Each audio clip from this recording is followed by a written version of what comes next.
In the shadows where truth and tales intertwine, we find the thrilling, the chilling, the downright spine-tingling. From the paranormal to the peculiar, every echo has a story. Dare to delve into the unexpected, the unexplained? Brace yourself, for you're about to embark on a journey where fear meets fascination.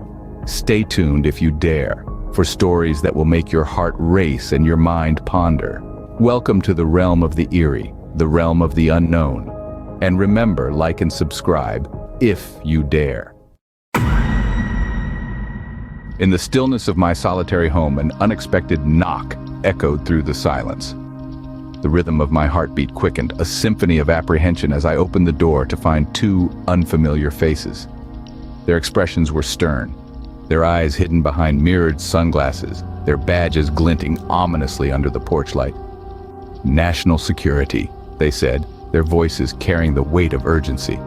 A chill ran down my spine, the words hanging heavy in the crisp evening air, their meaning sinking into my bones.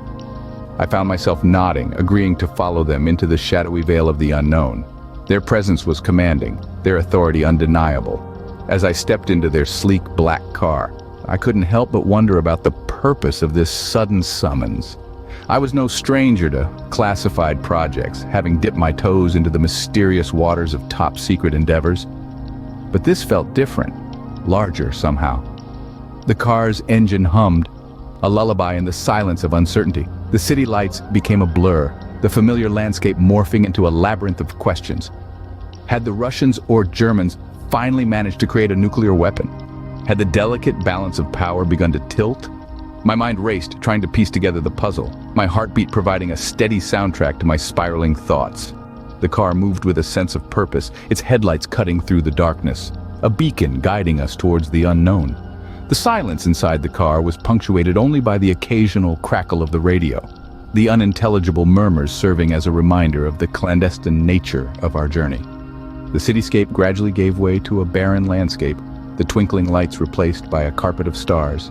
The car seemed to swallow the miles, its relentless pursuit of the unseen destination, a reflection of the gravity of the situation. As the car sped off into the night, I couldn't shake off the feeling that my life was about to take a turn into the unknown. The road ahead was shrouded in darkness, an empty canvas waiting to be painted with the colors of uncertainty.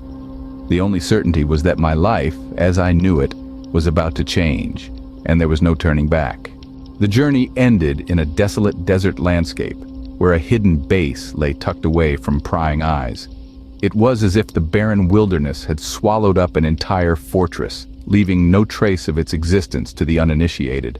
As we disembarked from the aircraft, the scorching heat of the desert hit me like a sledgehammer, but the real surprise was yet to come.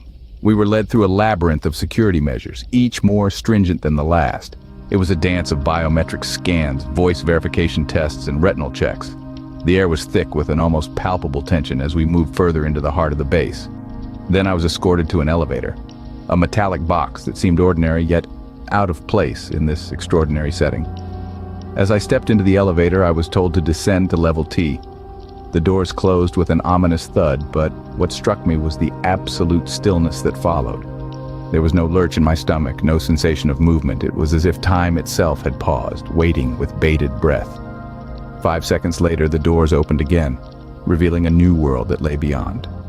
I was greeted by a panel of people, their faces obscured by a darkened glass wall. The room was bathed in an eerie, low light, casting long, distorted shadows that seemed to dance on the walls. Their voices echoed through the silence, instructing me to enter another room, where an object awaited my inspection. I felt a shiver of anticipation run down my spine. The air seemed to crackle with an unseen energy, as if the very walls were whispering secrets they had held for too long. I was stepping into the unknown, into a world that defied the laws of reality as I knew them. As I stepped into the room, an object unlike any I'd seen before lay in the center, waiting for me. Before me stood an enigma, a tower-like object that challenged everything I knew about physics. It was a small tower, topped with a sphere, which seemed to defy any known material composition. At first glance, it appeared to be made of tungsten, a material I was familiar with. But upon closer inspection, I noticed tiny specks embedded in the metal that resembled quartz, a crystalline mineral. Yet it was the craftsmanship that truly baffled me. The object lacked any discernible tool marks. It was as if it had been melted, shaped, and polished to a mirror-like finish by an unseen hand. I began to hypothesize, driven by a scientist's insatiable curiosity. The combination of tungsten and quartz suggested an unusual interplay of properties. Tungsten, with its highest melting point among all elements, and quartz, known for its ability to acquire and hold an electrical charge. Could this object be a material that generates its own current and uses that same current to maintain its shape? A self-healing electric generator, perhaps? The unseen observers asked for my thoughts. I voiced my theory, aware that it was a mere conjecture based on limited observation. They challenged me further, asking me to try and pick up the object. The emphasis on the word try filled me with a sense of foreboding. As I reached out to touch the object, I felt an invisible force pushing my hand away. It was akin to a powerful magnetic field, preventing me from coming within 5 inches of the object. I looked around, searching for wires or any potential power source, but found nothing. The object's power was self-contained, seemingly more potent than anything I had encountered before. The observers asked me to speculate on the object's power source. I admitted my uncertainty, stating that without further tests, it was impossible to be sure. However, I suggested that there might be a material within the object that was powering it.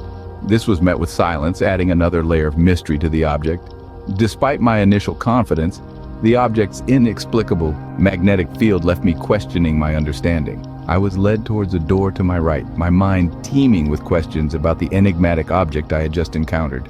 Beneath the object's unassuming exterior, I suspected a power source that was beyond our current understanding. The way the object repelled my touch, it was like an invisible force field.